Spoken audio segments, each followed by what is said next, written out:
kan vak bova ma se ka chandam ton min zong hu ta kalvaria kal ngai na reng kan helo tim zinga kan amma ma se Krista eng chuan min raun chunda KHAWNGAIHNA mak moi le du hau swala bo nu min zong hu ta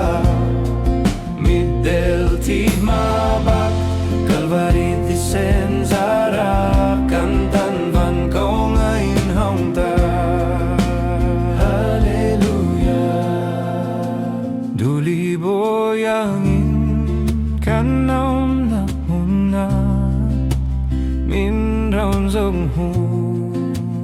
hallelujah kal ngai na re